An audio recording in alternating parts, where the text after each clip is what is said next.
हे दृश्य पुण्यातली मंगेशकर रुग्णालयाबाहेरची। आज सुद्धा या ठिकाणी आंदोलन होत आहेत। मराठा समाजाचे काही कार्यकर्ते या ठिकाणी आलेले आहेत। निवेदन दिलं जातंय मंगेशकर रुग्णालयाच्या पीआरओंना आणि त्याच वेळेला पोलीस सुद्धा तिथे उपस्थित आहेत। काल मोठ्या प्रमाणात आंदोलनं झाली होती।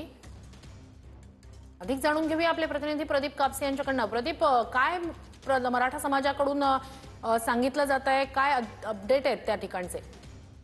आपण या ठिकाणी पाहतोय की 10 लाख रुपयाची पेटी जी आहे पालिका डॉक्टरांना या ठिकाणी दिली जाते।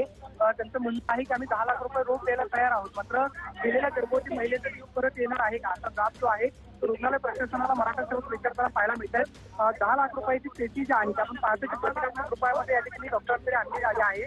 मात्र निवेदन घेण्यासाठी स्वतः पालेकर जे आणली आली आहे, मात्र निवेदन घेण्यासाठी स्वतः पालेकर जे आहेत ते खाली आलेले आपल्याला पाहायला मिळत आहेत। पोलिसांकडून विनंती केली जाते की शांततेच्या मार्गाने आपलं निवेदन जे आहे ते द्या, मात्र दीनानाथ मंगेशकर प्रशासनातील आपण पाहतोय की पालेकर जे आहेत खाली येऊन निवेदन स्वीकारताना पाहायला मिळतात। मात्र प्रतिकात्मक स्वरूपामध्ये 10 लाख रुपयाची पेटी जी आहे ती सध्या त्यांना या ठिकाणी देण्यात येते। जो आरोप करण्यात आलेला होता ते म्हणजे 10 लाख रुपये नसल्या कारणानं ऍडमिट जे आहे ते रुग्णालयात करून घेतलं नाही। त्यानंतर रुग्णालय प्रशासनाने सुद्धा स्पष्टीकरण जे आहे ते दिलेलं आहे। काही वेळापूर्वी धनंजय केळकर यांचं सुद्धा पत्र आपण पाहिलं, मात्र सध्या आपण पाहतोय की डॉक्टर साहेब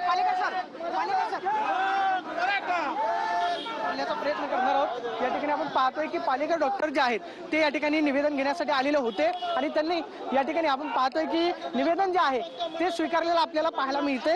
या ठिकाणी आपण पाहतोय की पालिका डॉक्टर यांना घेऊन पोलीस सुरक्षेमध्ये आपण पाहतोय की पोलिसांकडून या ठिकाणी त्यांना बाहेर घेऊन आणण्यात आले।